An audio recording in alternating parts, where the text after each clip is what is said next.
Hello and good evening, friends, and welcome to a very special edition of TXN Sports World. I am your host, Anthony Florio. I am blessed and honored to be joined by my two dearest friends, good old MF Michael Fletcher and Michael Bullock, as always.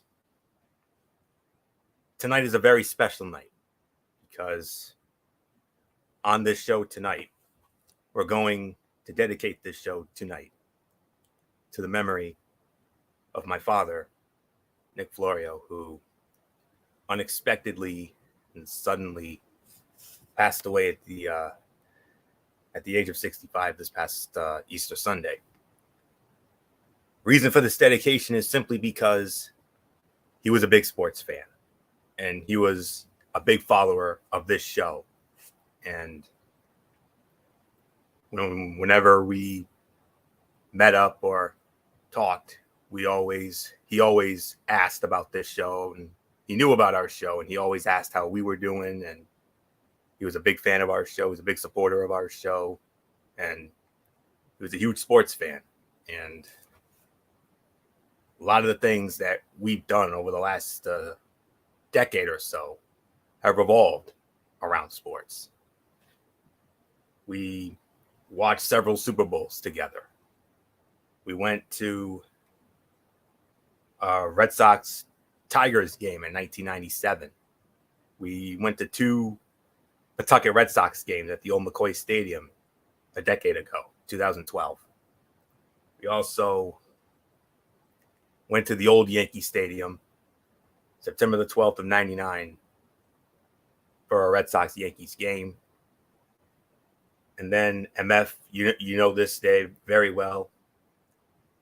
August the 25th of 2001, we went to the Baseball Hall of Fame. And it was a day that MF and I will never, ever forget. So tonight's show is for him, and this one's for you, Dad. That's all there is to it. This one's for you, man. So with that being said, we're going to start with a sport that he really loved, and that was hockey. I mean, the only sport he really didn't like was basketball, and wasn't really into basketball much, but the other sports, the other major sports, he was. And in a way, this first thing is only fitting because, one of the teams involved in our leadoff story tonight, he was a huge fan of. And we're going to start it off tonight with the announcement of the 2023 NHL Winter Classic that was announced about a week ago. And this is going to be a great matchup here because MF and I, we cover the Winter Classic for New Year's. And that's going to be a very busy weekend, New Year's. Let me tell you, it's going to be a very busy weekend in so many ways. And not just because of hockey, but because of football, and the college football playoffs are right around New Year's Eve, and then whatever NFL game we get for New Year's Day, and then this, which will be on Monday, January 2nd of 2023. The Pittsburgh Penguins will be the Boston Bruins' opponent in the 2023 NHL Winter Classic at Fenway Park on January 2nd, a source told ESPN's Kevin Weeks. It's the second time the Winter Classic will be held at Fenway Park. The venue previously hosted the Winter Classic in 2010 when the Boston Bruins defeated the Philadelphia Flyers 2-1 in overtime. NHL Commissioner Gary Bettman said in February, it's been 12 years since we went to Fenway. A lot of money has been put into the building. It's not quite the same ballpark. Boston is obviously a great hockey town. There was heavy speculation that the Penguins would be the Bruins' opponent in the event, given that Fenway Sports Group, which owns Fenway Park, the Boston Red Sox, and other sports entities, purchased the Pittsburgh Penguins in December of 2021. It will be the third Winter Classic for the Penguins, who appeared in the inaugural edition in 2008 at Buffalo's at what was then known in Buffalo as Ralph Wilson Stadium, and hosted the Washington Capitals at Heinz Field in 2011. Overall, this will be the Penguins' sixth outdoor game, tying the Chicago Blackhawks for the most in NHL history. It's the first time that the NHL has reused the venue for an outdoor game.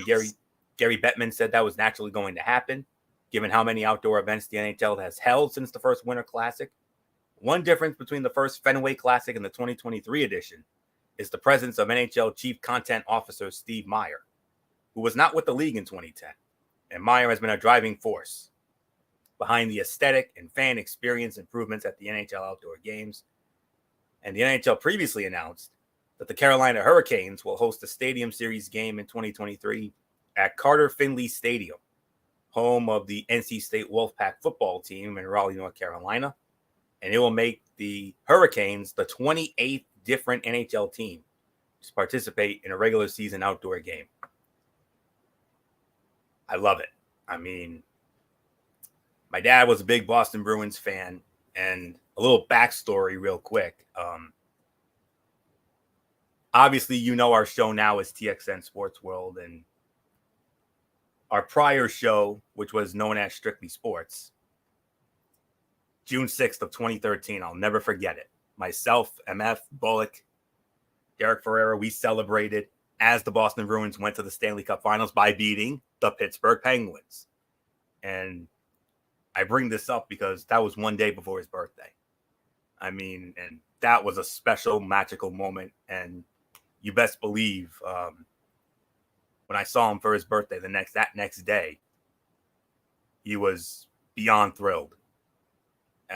That his Bruins got to the Stanley Cup Finals, and it was a special moment, and it's one I'll definitely never forget. And it's always fun when these two get together. MF and I should know. I mean, we covered that series in 2013, that Eastern Conference Finals, which the Boston Bruins won in a clean sweep, 4-0. The Boston Strong Bruins, obviously, before losing to the Chicago Blackhawks in what was, without a doubt, the greatest Stanley Cup final we ever did. I mean, it was unreal. And in Fenway, it's always fun to go to Fenway. Like I said, my dad and I went to Fenway along with my brother on June 29th of 1997 to see his two favorite baseball teams, mind you. He was a fan of both the Boston Red Sox and the Detroit Tigers. And I know that had to be a thrill for him to see that and to have his boys with him. And I remember very vividly the Red Sox won that game. And, you know, it was a great experience. I mean, we got to go to Fenway Park. I mean, we got to go to, and I've been to Fenway a couple other times, but not, that was the only time I went with him. I mean, I went with my brother a couple other times, and, you know, Fenway Park is a sight to behold. And the three of us, you know, MF and Bullock, I know we talked about possibly, if the stars align, you know, the three of us going to Fenway for a game sometime this season, you know, especially after all this lockout BS that we had to endure. But regardless of it, Fenway Park, not just for Red Sox games, but also for the Winter Classic and also football games. Notre Dame and Boston College had a game there years ago that I remember very vividly. That was a sight to see. And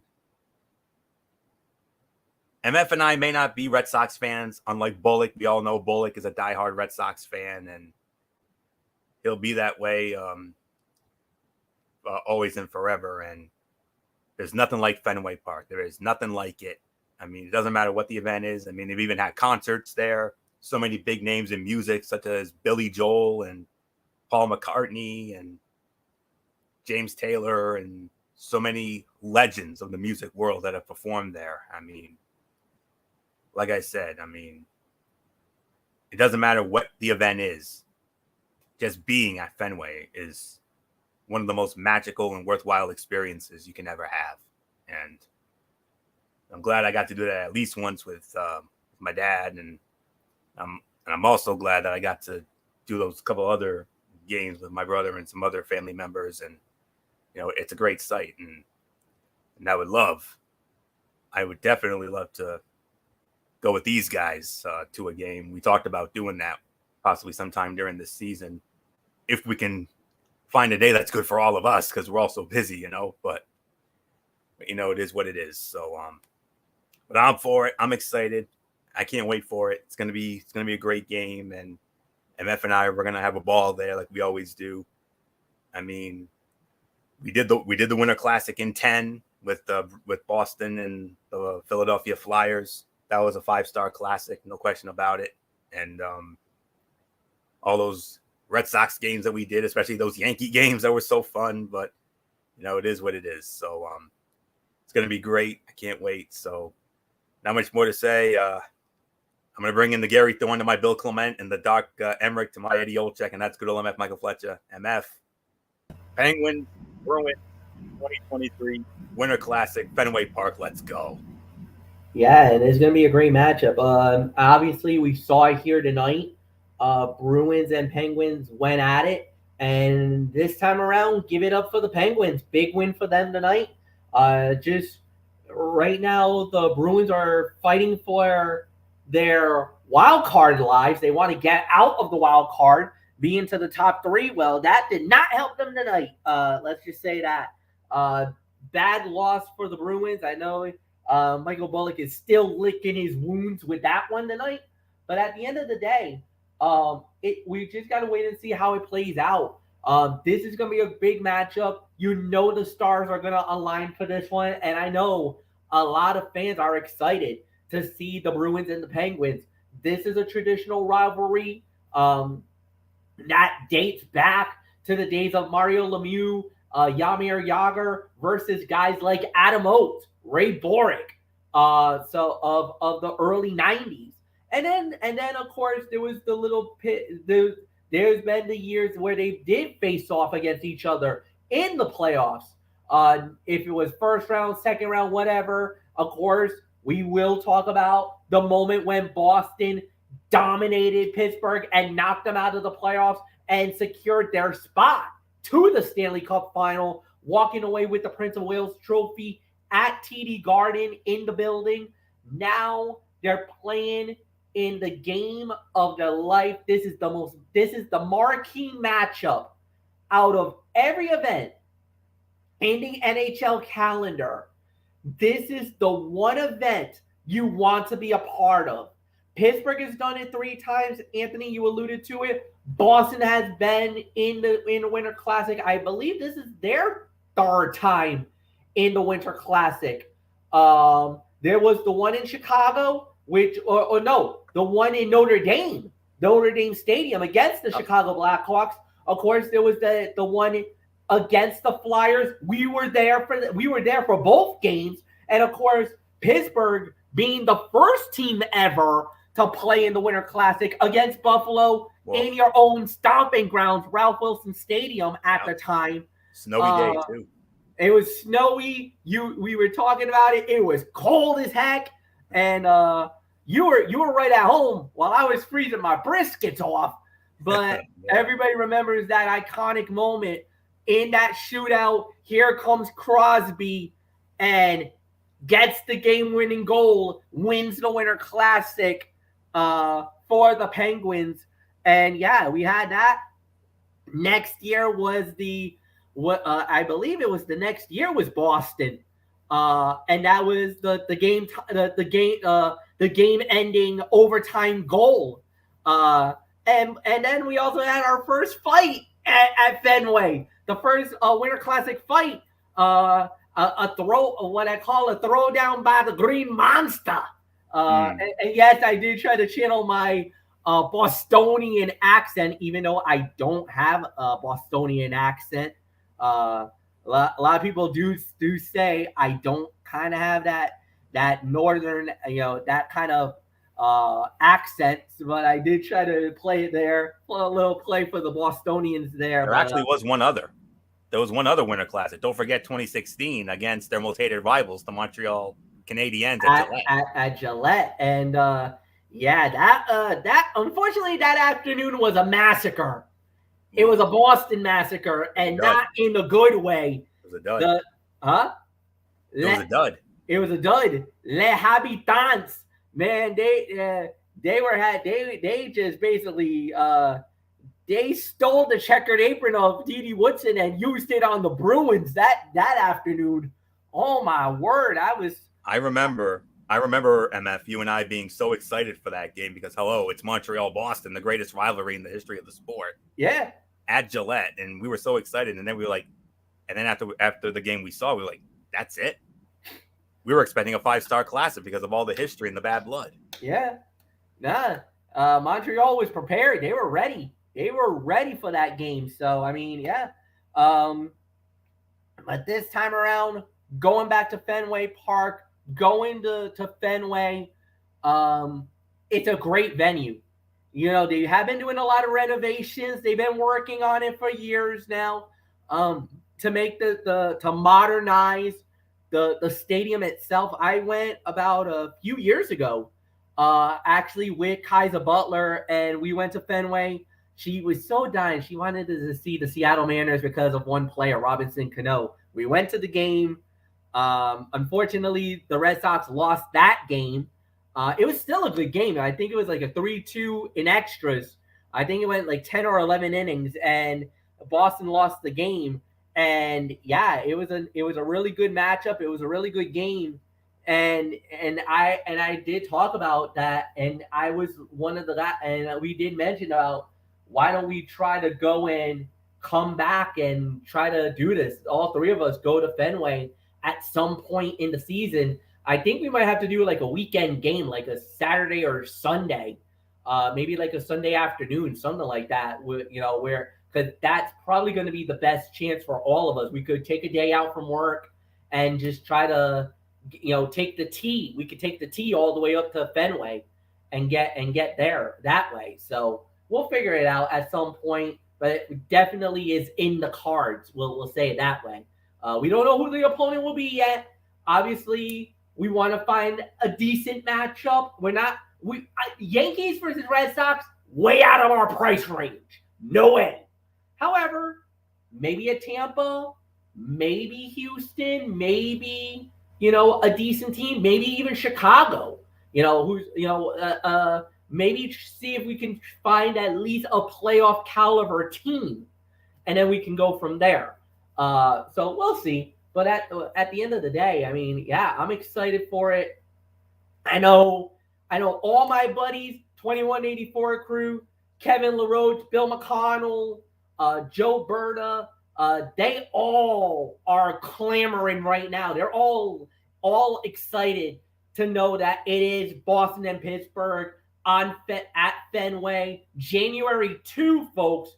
Just to let you guys know, normally the Winter Classics are on New Year's Day. This time around, January 2nd, 2023, at Fenway Park in Boston for the Winter Classic, which I believe you said it was a Monday.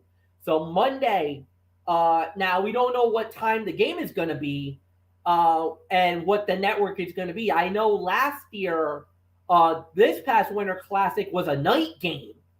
They did it, I think, around 7:30, and the game was on TNT.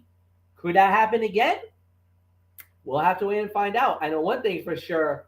I know these fans are going to be so excited for this game. Those tickets are going to be SRO real quick when those tickets finally become available. They're not available yet. I'm probably going to say maybe around September, October, those tickets should become available for the Winter Classic. So we'll see from there. But other than that, Michael Bullock, front and center, my friend, your team is going to be the home of the Winter Classic again. You got to be very excited. Yeah, definitely. I mean, it's definitely exciting to know that the Winter Classic's coming back to Fenway for the second time, and of course, the first time since 2010. Obviously, with that classic game between the Bruins and the Flyers ending in overtime. I mean, that was definitely a very memorable game, and I mean, I don't expect anything less when you got the Penguins and the Bruins going at it, and especially with with their history, and like you just mentioned, that Eastern Conference Finals where the Bruins, surprisingly, I think we lost Florio there. But yeah, I mean, unless he's trying to change around, because he might have been on his cell phone, and maybe he might be coming back momentarily on the he might be coming back on his computer. So I think that's why they did the change. But go ahead, Bullock, it's all yours. Yeah, I mean, like you said, and the surprising sweep by the Bruins over the Pittsburgh Penguins, because and Fletch, we even previewed that one time, and we thought this was going to be a really good series. We thought this was going to go maybe 6 or 7 games, but Absolutely. I know. I but know. Going in, and I do believe a couple of us actually. I know all of us. I think all of us agreed that we all thought that Boston was going to win the series. But yeah, we thought this was going to be a long series. yeah, we knew the Bruins were going to win the series, but we just didn't expect it to end in a sweep. But anywho, I mean, I don't think the Pittsburgh Penguins have forgotten about that, especially with that team that they had. But anywho, I mean, yeah, I mean it's back at Fenway Park again, and not only have you guys experienced some games at Fenway Park, I actually have myself. Um, my first ever game at Fenway was back in 1998. It was against the Minnesota Twins, and that was obviously the first year we had Pedro Martinez on the team. He didn't pitch that game, but it would have been so cool. And me and my father would go like every single year. But 2003 was even more special for me and my dad, because the first time ever we got to actually do a tour of Fenway Park, and we got to sit. We actually got to sit in the green monster seats during that tour, and I mean I couldn't believe that I was actually sitting on top of the famous green wall there, and then of course it was the Red Sox and the Orioles, and me and my father didn't know this at the time because it was in that game Kevin Millar hit a home run, and we didn't know it until I think it was days later, but that was the 10,000th home run in Fenway Park history at that time. I mean, so me and my dad, we were part of history. And I don't know about you guys, but well, Florio, you aren't the only one that got to see a Red Sox Yankees game. I got to see it back in 2006, and that was at Fenway Park. So I never would have thought I would be part of a Red Sox Yankees game, but I did get to experience it. I think I it was like actually a did too. well, I forgot to mention this because it wasn't with my father. It was me and my brother. My mother and my stepfather arranged it so we could go, and it was a birthday present for me in 2011. We got to go to Fenway for a Yankee Red Sox game. Red Sox put a whooping on the Yanks that day on a very muggy muggy day at yeah, at Fenway.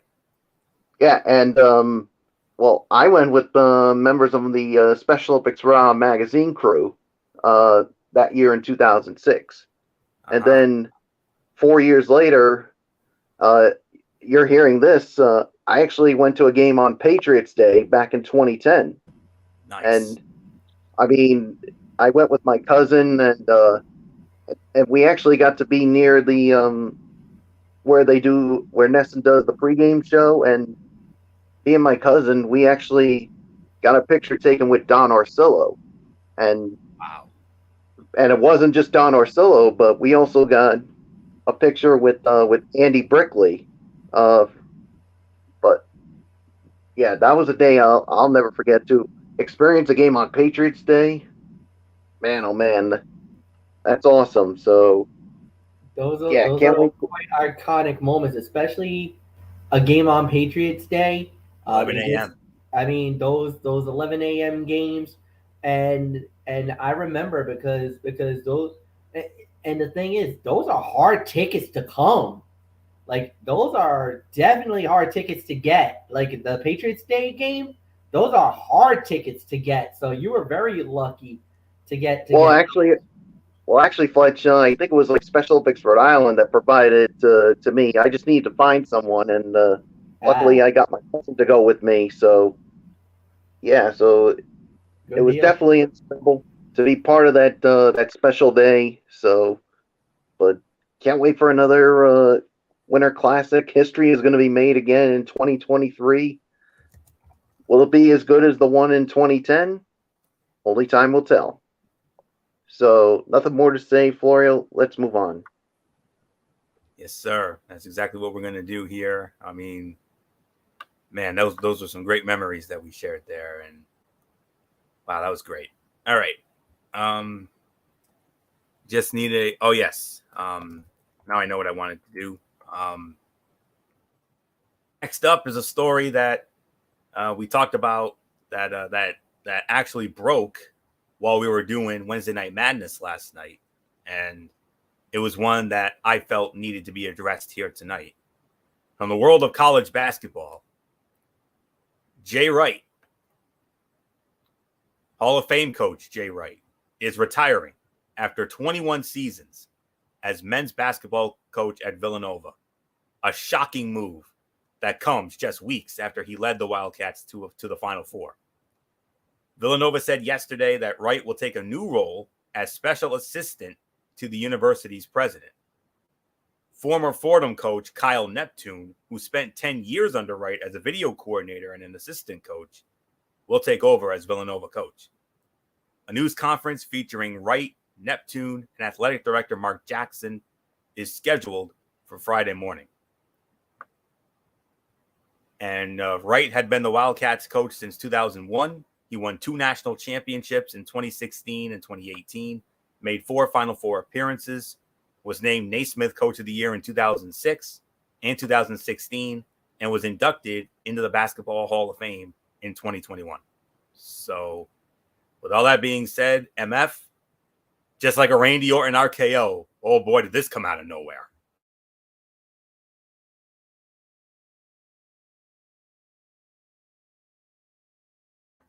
MF, are you there? All right. I I'll don't take know the if first. I don't know if MF stepped away for a moment or what have I'll you. take the first thing. But while we wait for him to come back in. Oh, there he is. There he is. Okay. MF, Jay Wright retiring as head coach of Villanova after 21 years. Oh, you want to talk about? I mean, this was straight out of a Randy Orton RKO, right out of nowhere. Yeah, this caught all of us by surprise. We didn't even hear anything about Jay Wright.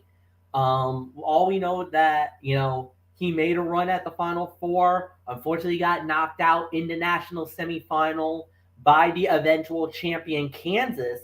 But then after that, we did not hear anything about Jay Wright, alluding to that this was going to be it for him. As you guys know, the entire NCAA season, we knew Mike Krzyzewski was going to retire, but we did not know Jay Wright was about to step down and end his illustrious possible Hall of Fame career as well. And sure enough, news got out yesterday that Jay Wright was retiring. Anthony, you were the first one to jump on it and caught us by surprise. So yeah, Jay Wright, a 2-time national champion with Villanova. Obviously, being the guy that was the catalyst after Raleigh Massimino and the legendary 1985 upset after they knocked out Georgetown and won the national championship. And then, of course, Anthony, you alluded to it. You talk about me being the Mr. March Madness, the screaming Michael Fletcher moment. I think we all remember Chris Jenkins after Ryan Diacono gave it up to Jenkins, burying the 3 bomb to win the national championship at the buzzer. Greatest buzzer beater ever. Breaking the hearts of North Carolina. Oh, by the way, I was so happy. How apropos is that? Yeah, I mean, it was I still remember the moment, man. I still remember being being there as that happened. It's still one of the greatest calls I've ever done, and still one of the greatest moments I've ever done. Greatest. But I think it's the greatest. I think it's the greatest buzzer beater in tournament history. yeah, I could say that. We had I'd probably say the second greatest or the near it. Probably the biggest close call to the greatest buzzer beater was the Butler Duke, and how that one just rimmed, how it rimmed out. Looked like it was halfway home, and it didn't get in. But yeah, I don't know. Without a doubt, it was still it's still a great moment, still a great win. Of course, Nova won another national championship after that. It was a little more easier. It wasn't a nail biter as the North Carolina was, but they had a more easier time with their second national championship win. And then you had a big run in the Big East. Of course, they made it all the way to the Final Four, and you're thinking, all right, maybe they'll reload next year and everything else. And now all of a sudden, 420, and we got hit with a bomb.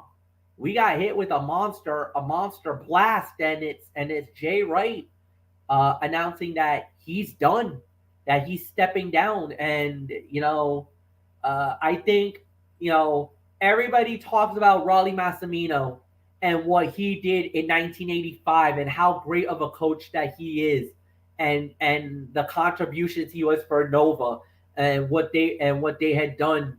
And now Jay Wright is going to be in that lore forever as one of the greatest coaches for Villanova, for the contributions that he did, taking a team that was pretty much struggling and wasn't really one of the top teams in the Big East, and turning them into a powerhouse and a national darling for many years. You always had to keep a watchful eye on Villanova wherever you were in the tournament, because you knew if you ended up playing Villanova, you were in for a long afternoon or a long night, because the team was ferocious on defense.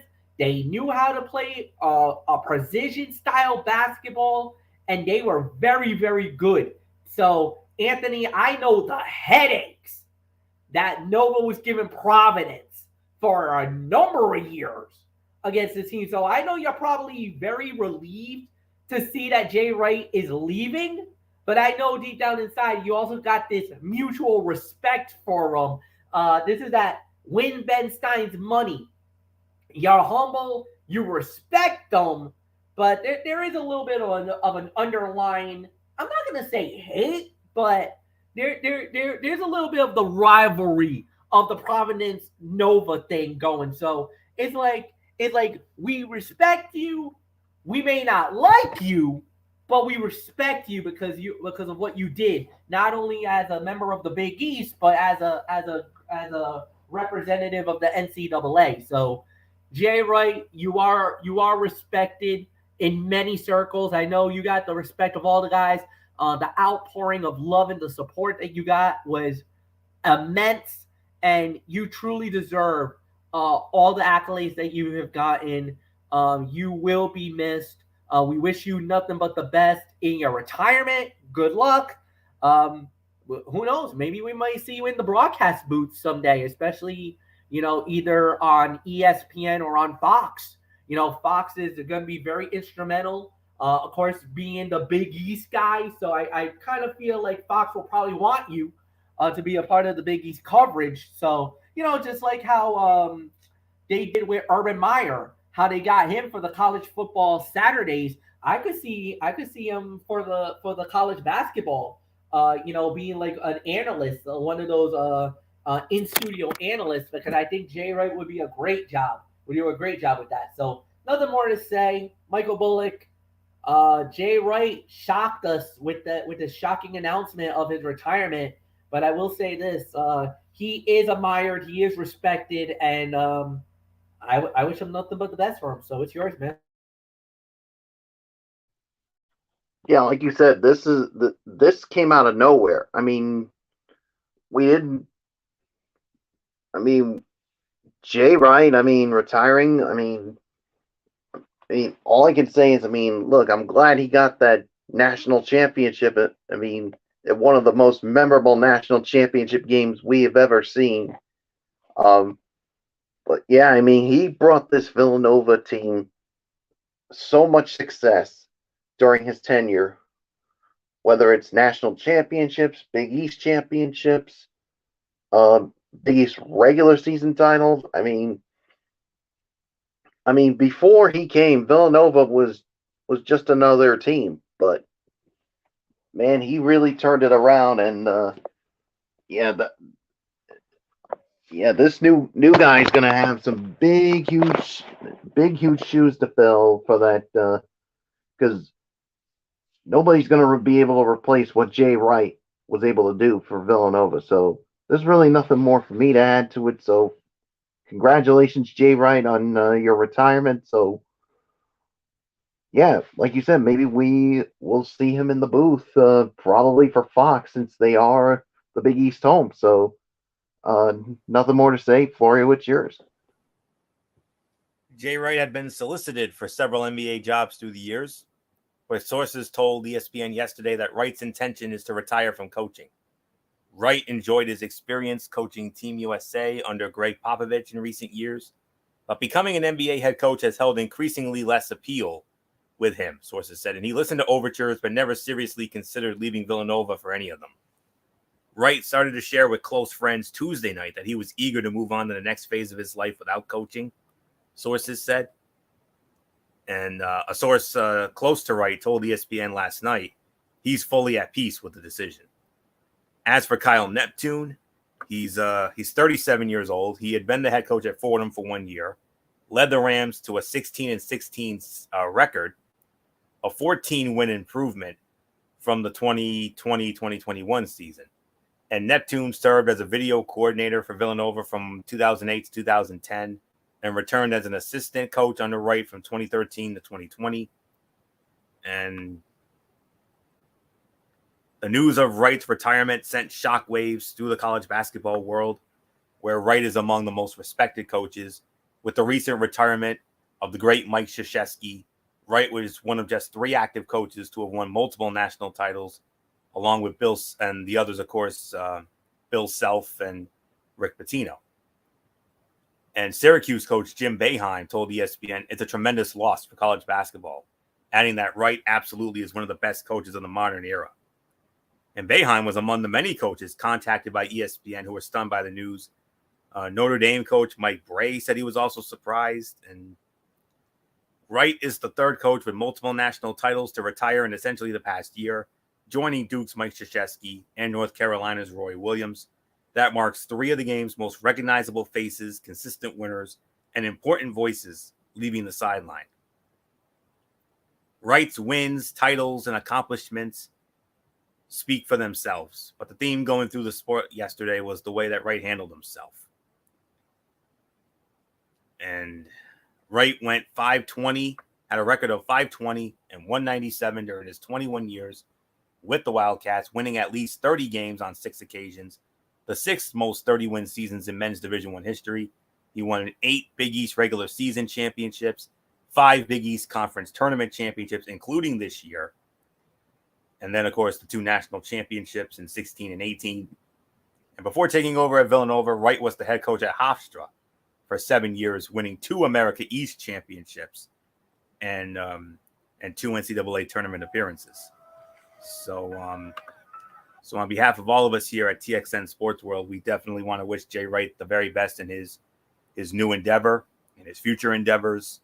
And I'm with you guys. I could easily see him possibly being an analyst for a Fox or an ESPN, or maybe even on as part of that mega coverage of the NCAA tournament, like on a CBS or a TBS, TNT or True TV or something like that, in studio maybe, working with Greg Gumbel and Ernie Johnson and all of them. So I think he's done some of that work before in the past. So, we shall wait and see. So all the best to Jay Wright in his retirement. No question about that.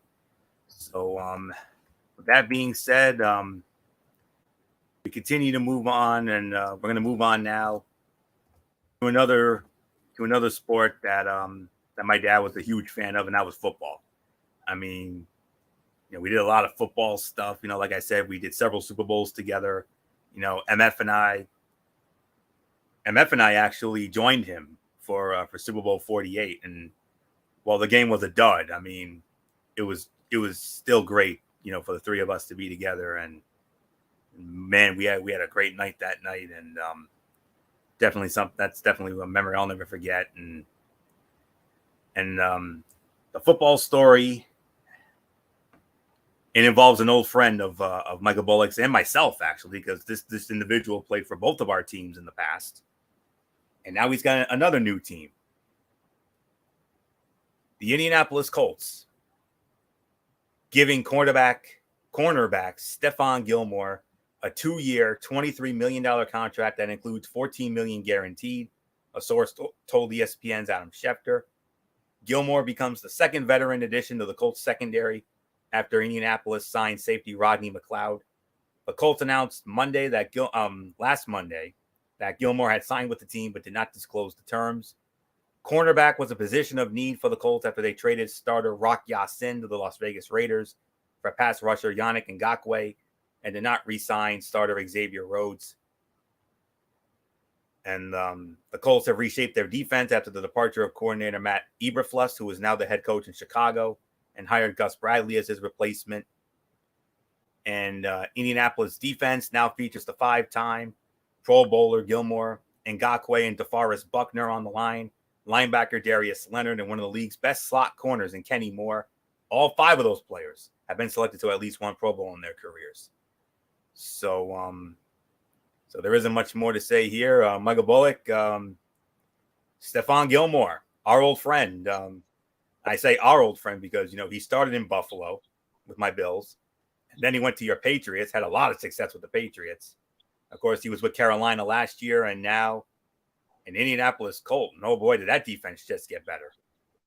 Yeah, that defense definitely got better when you had a former defensive player of the year in Stephon Gilmore. And yeah, I mean, he had a good amount of success, like you said, with the Buffalo Bills, but he really stepped up with New England. I mean, his early days with the Patriots was a little bit of a struggle, but he did pick it up and eventually, of course, finally got his first ever Super Bowl title that I'm sure he definitely was looking for, and he got it with them. And I'll be quite honest with you guys. I mean, I don't know about you, but maybe I think Stephon Gilmore, to me, I mean, don't get me wrong with Julian Edelman. I mean, he had himself one heck of a game, and he got him rightly deserving of it, but this was another guy that I thought that could have gotten Super Bowl MVP honors.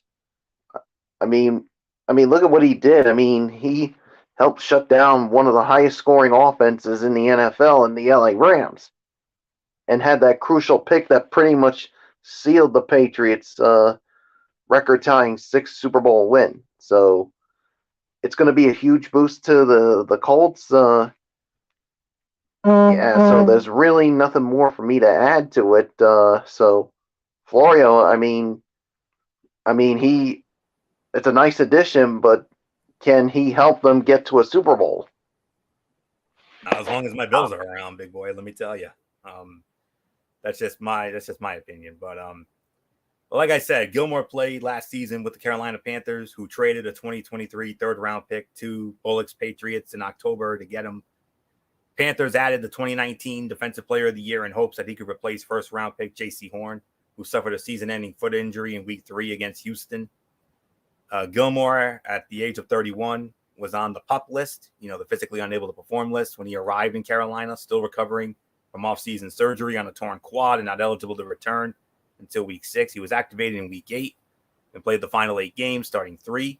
He had an interception in his Carolina debut at Atlanta, to preserve a 1913 victory that then followed with another in his home debut, ironically, against one of his former teams in New England. And after the season, he was added to the Pro Bowl as an alternate.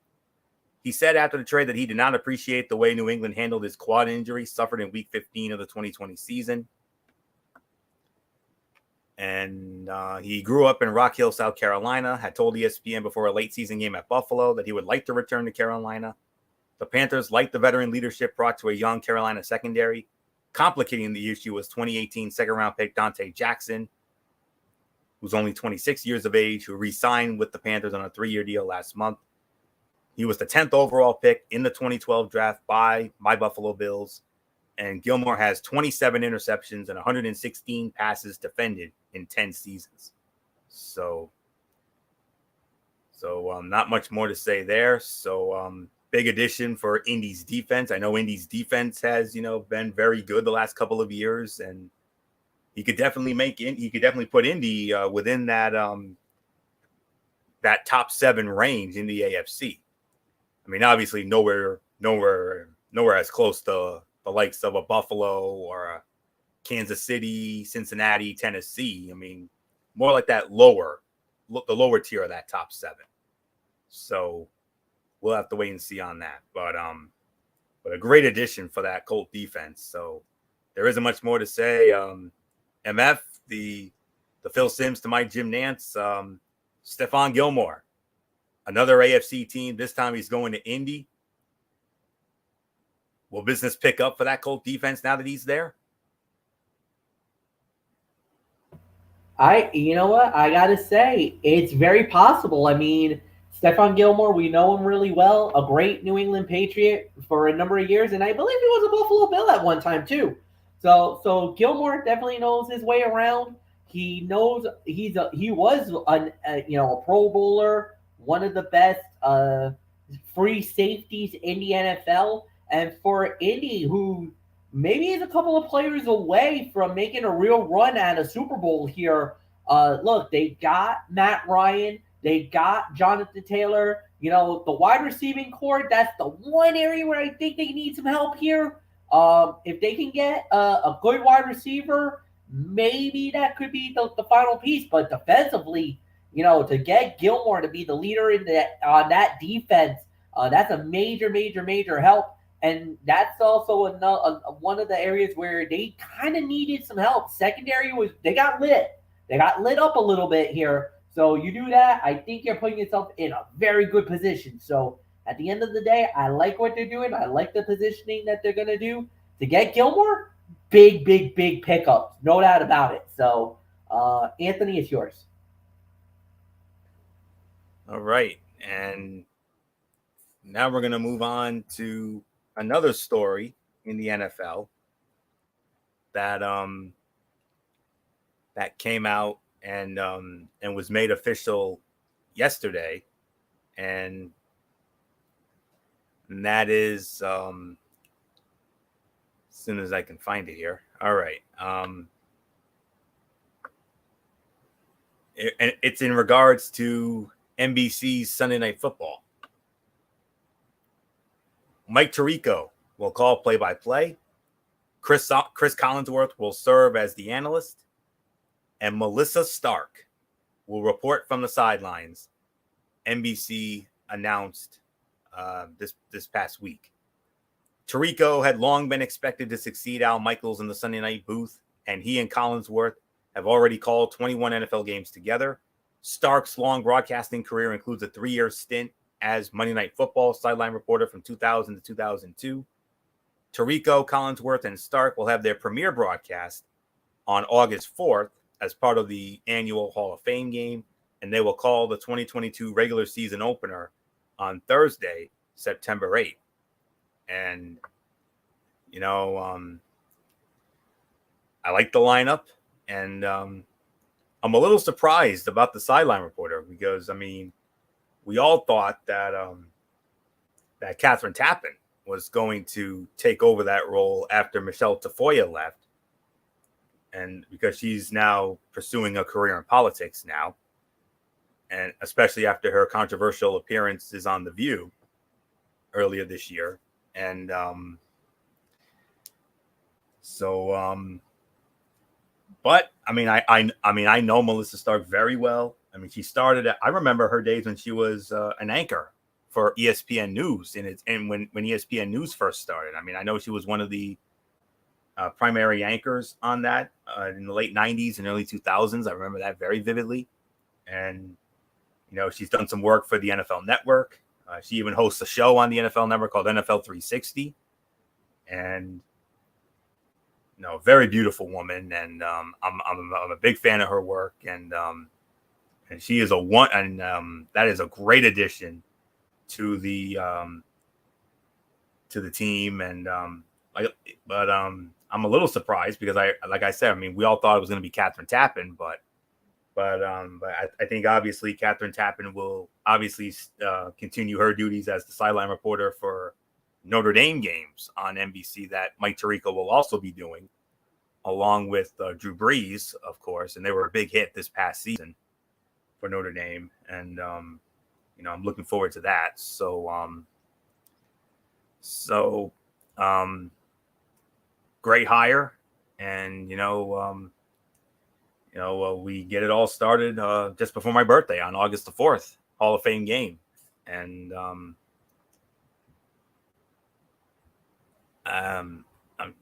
just bear with me one moment. I just want to be sure. Well, we obviously will not know who will be in the regular season opener until the schedule is released. And I'm going to have a big announcement about that because that's in regard to future content. It's going to be the Jacksonville Jaguars and the Las Vegas Raiders. Very interesting matchup, and MF and I don't really cover preseason games, but the only exception is the Hall of Fame game. That's the only one we do, and we just wing it the rest of the way. So, but it's going to be great. I mean, we love the Hall of Fame game. It's one of our favorite games, and we look forward to it every year, regardless of the matchup, whether it's an exciting matchup or not. I mean, that's not the most intriguing matchup, but you never know. So I wish them all the best, and congratulations to Melissa Stark. I mean, this came out of nowhere, theme of the night, and we wish them all the very best come the start of football season. So, which can't get here fast enough, by the way. So that's all there is to say here. So MF, there's your new Sunday Night Football team, and they will be front and center for the Hall of Fame game. Jacksonville Jaguars, Las Vegas Raiders, August 4th. As will we. Yeah, like you said, I think we all were in a state of shock because we all thought it was going to be Catherine Tappan. We all thought Catherine was going to get the spot, and then all of a sudden, no, it's Melissa Starks. Whoa, okay, excellent call. I like Melissa. I think she's really good. I think she'll throw the hard-hitting questions, especially doing her work, and they're going to do the due diligence with her. And like you said, I think we're going to have some really good things with her. So I'm very happy it's Melissa. I'm happy that she's getting the moment, and I'm wishing her the best of luck. Obviously, it was shocking because we all thought maybe Catherine because of her body of work and everything else. But, remember, she was still one of the top people she does a lot of great things for NBC. So I think she'll be fine. It's just, it was very interesting to see. So nothing more to add.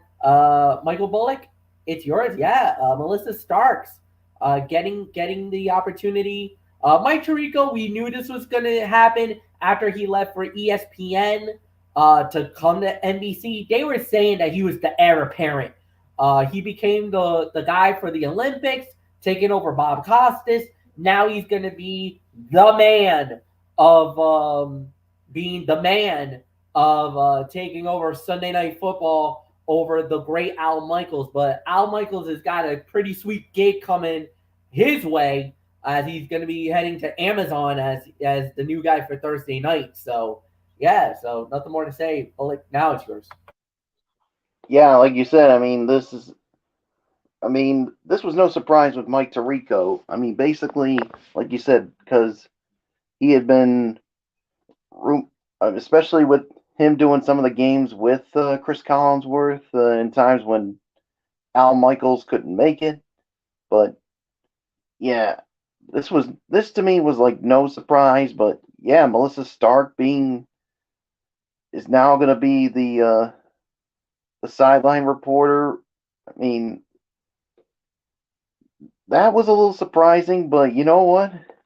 I think we all need to give her a chance here. So, and that's something I'm willing to do here. And this isn't her first time I mean, the big time digs as a sideline reporter, especially when you go back to her time at Monday Night Football on ABC when she, when she was working the sidelines, of course, along with Al Michaels and John Madden. So yeah, so definitely, I can't wait to see how this all goes. So yeah, there's really nothing more for me to say here. So yeah, let's move on, Florio. And we move on to the main event of the evening, the latest installment of the Celtics Chat and the Bulls Corner. And we're going to start it off with the Game 2 edition of the Celtics Chat because that is where that game went down first. Last night, it was Game 2 of the Eastern Conference first round NBA playoff series between the number 2 seed, the Boston Celtics, and the number 7 seed, the Brooklyn Nets, from the TD Garden in Boston.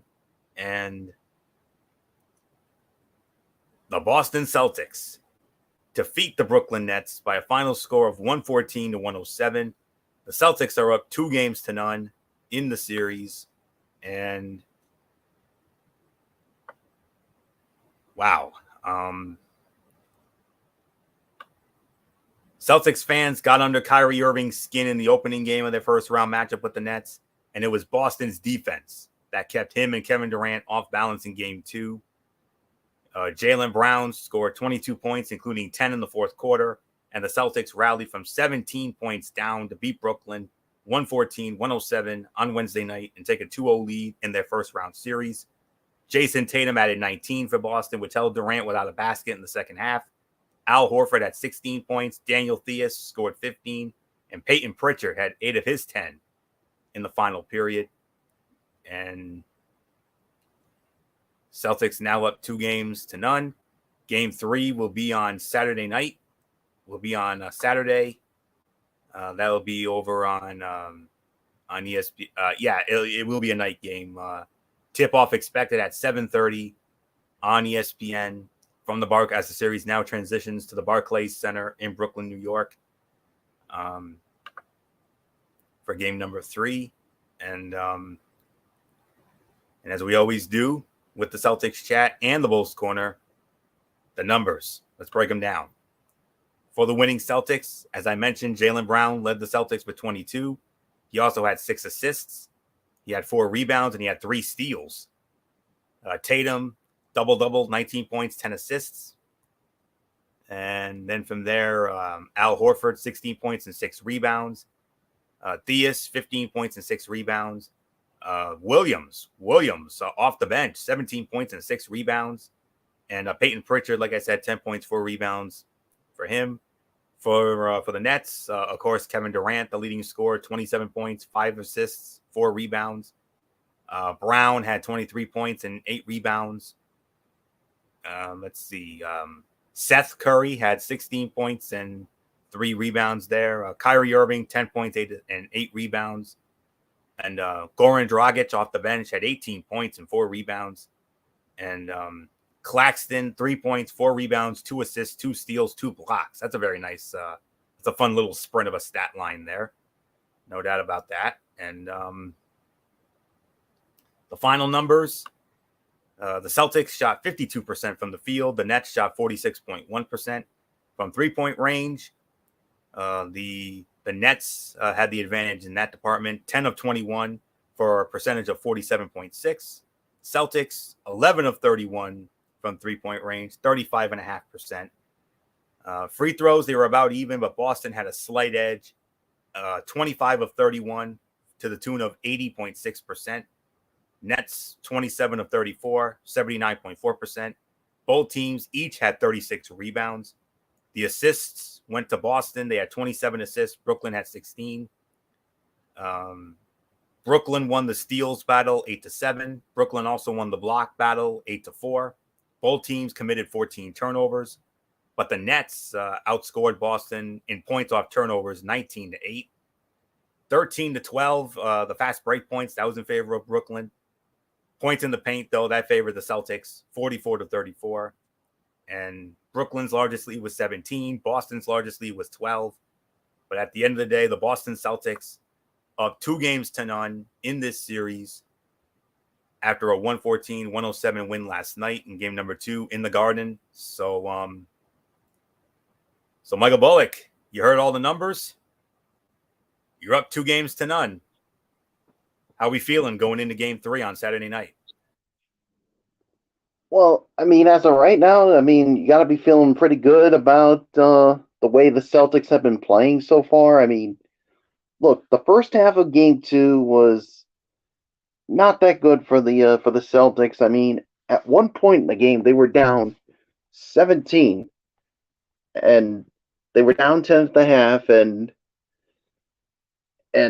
whatever Ime Udoka did, I mean, he made adjustments, and the Celtics looked like a different team in the second half. And you had Jaylen Brown coming up with some big time buckets, along with Jason Tatum. But I mean, Grant Williams, I mean, he made some big plays too. But there's another unsung hero that we got to talk about here. And I don't know if you guys are, and Florio, I don't know where you and especially you and Fletch stand with this. How about Peyton Pritchard?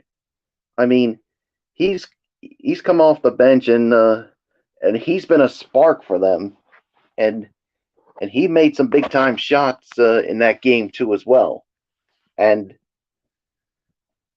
the thing is, they were so far in these first 2 games, they've been able to contain Kevin Durant, and he hasn't had that Kevin Durant like performance that we've come to know.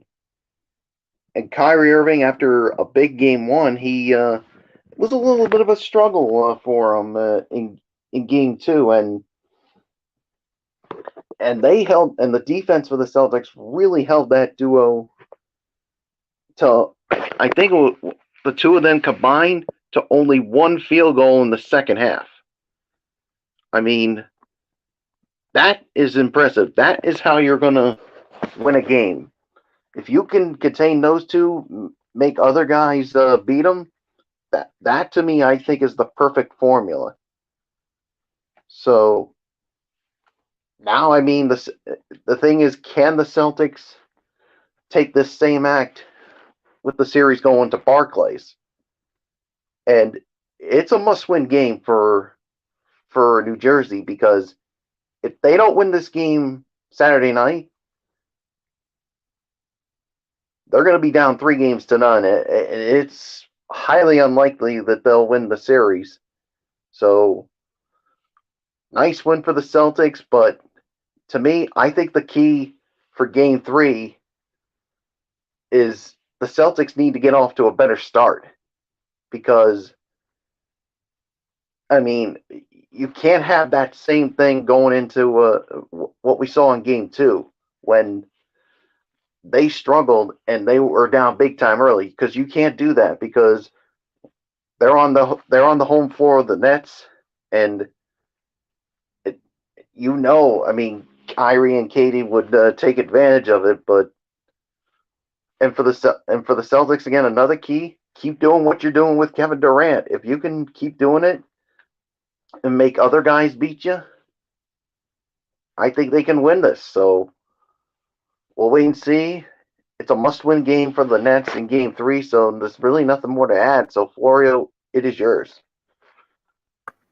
Indeed, and big win for the Celtics. And I have heard some rumblings that possibly Ben Simmons could be ready for possibly as early as game 3, maybe even game 4. So we got to keep an eye on Ben Simmons, because he could end up being a difference maker. I heard it's very likely game 4.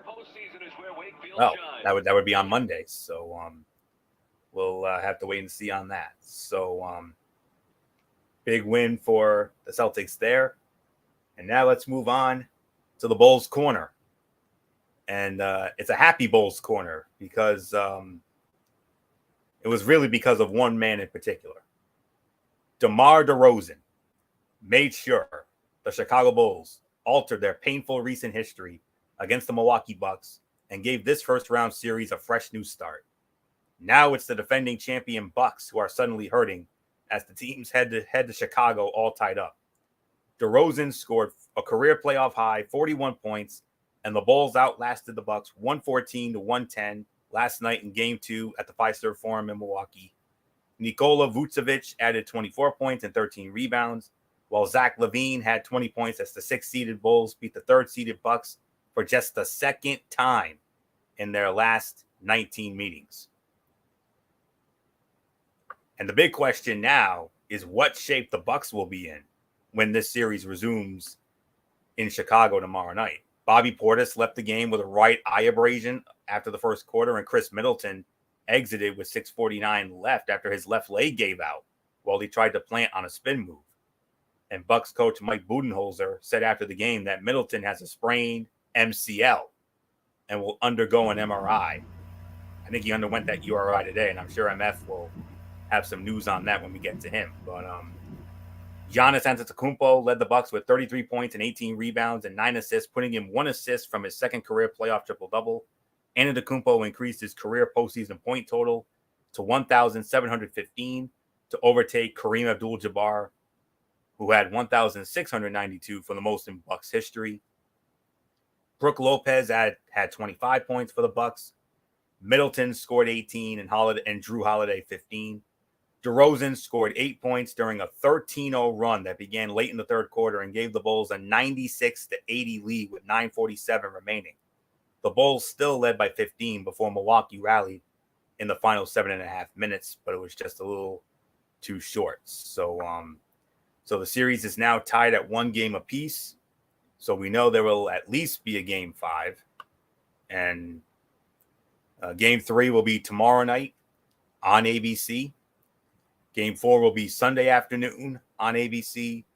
And we now know there will be a Game 5, and that will be on Wednesday, April 27th. And start off with the big numbers here. Of course, for the victorious Chicago Bulls, obviously, DeMar DeRozan, 41 points, 7 rebounds. He had 4 assists. He also had 2 blocks. Nikola Vucevic, 24, double-double for him, 24 points, 13 rebounds. And Zach LaVine, 20 points for him. Alex Caruso, 9 points, 10 assists, nearly had a double-double of his own. And Williams had 10 points and 9 rebounds. He nearly had a double-double. Bench didn't, honestly, the bench didn't really do anything. Green pretty much was the star on the bench. He had 2 points and 5 rebounds. Ancestry's helped me really understand my family's All right. For the Bucks, obviously, it was Giannis Antetokounmpo. Just missed a triple-double, like I said, but he had 33 points, 18 rebounds. He also had 9 assists. Brook Lopez, 25 points, 5 rebounds for him. Middleton, 18 points, 8 assists. Drew Holiday, 15 points, 6 rebounds, and 6 assists. And their bench did next to nothing either. Connaughton was pretty much the star on the bench, who had 3 points and 3 rebounds. So those are the individual numbers. The team numbers, the field goal percentages, that favored Chicago, 49.4 from the field. Milwaukee, 46.3 from the field. 3-point shooting, that was advantage Chicago as well. 12 of 25 to the tune of 48%, whereas Milwaukee was 14 of 36 to the tune of 38.9%. Free throws was all Chicago. 14 out of 15 for a free throw percentage of 93.3. Milwaukee, 20 of 31 for a percentage of 64.5. Rebounding just barely went to Milwaukee, 44-43. Assists also was in favor of Milwaukee, 27-25. Chicago won the steals advantage. Chicago had 7 steals, Milwaukee 4. Milwaukee 6 blocks, Chicago 5. Milwaukee, or I should say Chicago, only committed 13 turnovers. Milwaukee committed 15 turnovers. Milwaukee scored 19 points off turnovers. Chicago 13. Fast break points, not too many. Milwaukee won that only by a margin of 7-6. Points in the paint, that was all Milwaukee, 46-34 in that department. Milwaukee only committed 17 fouls, whereas Chicago committed 20 fouls. Chicago's largest lead was 18. Milwaukee's biggest lead was only 3. But regardless of it, it's a brand new series now. They finally break through after Milwaukee had dominated Chicago throughout the regular season and in game 1. Huge win for the Chicago Bulls to even this series at a game apiece before we head to the United Center for games 3 and 4. Game 3 tomorrow night, and then game 4 a Sunday afternoon matinee. So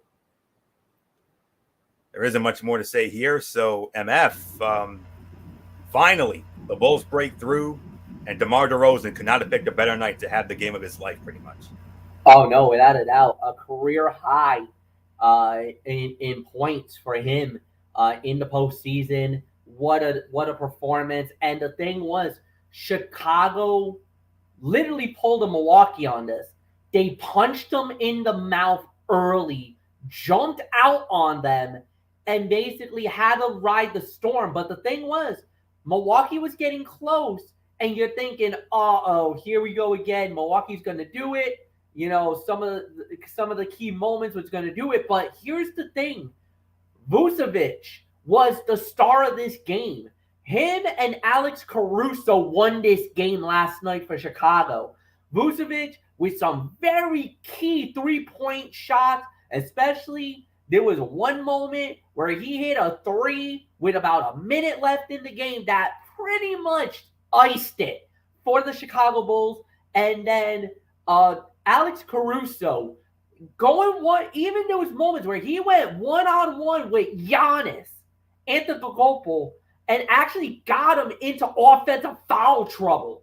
Got a big offensive foul on Giannis with about 30 seconds left in the game. And even though the Milwaukee fans were flipping out at the referees, Caruso stood his ground and got the OP on him and got the OF on him. It was a huge moment, huge game. And the thing was, Chicago played a great game. Giannis was getting his moments, he was getting his points, but the thing was, they were trying to corral him as much. Middleton and Portis going out was a big help for Chicago. Oh, by the way, Anthony, just to let you know, Chris Middleton is out for the remainder of the series. If they do advance in the second round, he will come back. But as far as this series with the Chicago Bulls, Middleton is out. He's done. Huh? That's a game changer. That's a game changer. That gives Chicago some hope because of the fact that now that was their second best scorer. That was their energy guy that they had. Giannis is now that shoulder's a lot on Giannis. Now Lopez is going to have to step up. Bobby Portis is going to have to step up. Some of these other role players are going to have to step up because Middleton will not be there. And on top of that, if you're Chicago, you got to start thinking blood in the water because of the fact that now you're in your house, you're in Chicago, you don't have Middleton. Giannis is going to have to shoulder a lot of the pressure now. You kind of have to feel like maybe the pendulum has swung as long as you do your job and handle your business in Chicago. You got 2 games. Do some damage. You got a wounded animal. Go after them. Seize the moment. There's blood in the water. Be that shark and feast. That would be my battle cry to the Bulls right now. There's blood in the water. Feeding frenzy. Attack, attack, attack, attack. That is what I would say to the Chicago Bulls. Now, easier said than done. You know Milwaukee's going to bounce back. They are the reigning champions, and a lot of people believe Milwaukee eventually will win the series. But if you're the Bulls, you got to think maybe a blueprint was provided, especially after last night. Look at how you guys got out early. Your 3 points were nailing. You were rebounding. You were making more better rebounding choices. Even some of the 50-50 balls were going to Chicago's way. Yes, the referees early on were giving Chicago the calls, and I know a lot of Milwaukee fans were flipping out at these referees early in the game. But then you notice Milwaukee was coming back. Giannis got caught fire, and you're thinking, oh, no, here we go. They're about to go it. No. Then Vucevic hit some key shots. 2 big three-pointers by him. That kind of stymied the run. Then Chicago went on an 11-2 run right before the end. Milwaukee had all the momentum. I think they went like on a 16-5 run. And Chicago looked like, uh-oh, it's done for. No.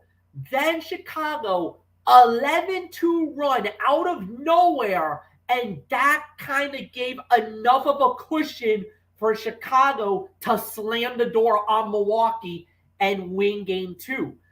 It's going to be a bunch of runs. You know Milwaukee's going to come at Chicago with guns blazing. You're going to have to weather the storm early.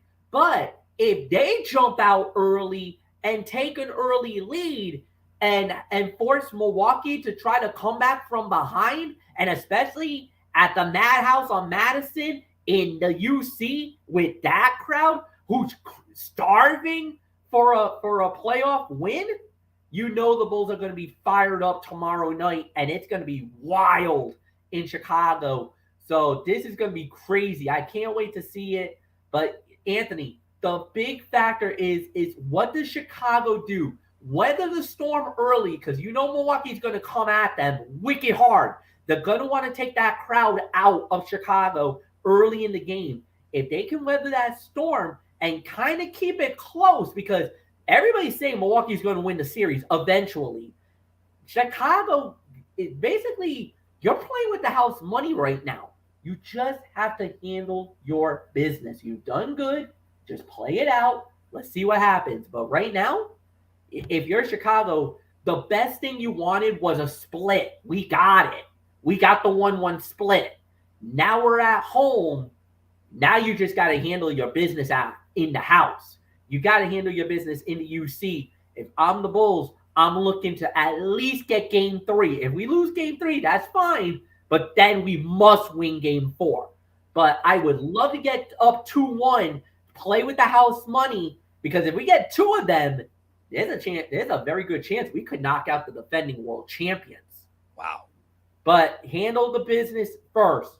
That's right. Win tomorrow night, and then let the chips fall where they may after that. Absolutely. So there you have it. That will put the bow on this edition, this very special edition of TXN Sports World. And I want to thank you all so very much for tuning in, as always. Tomorrow night, we will not have a show. I know you were all expecting a Cerebral Smack Talk show, but because of commitments beyond all of our controls, we will not have a show tomorrow night.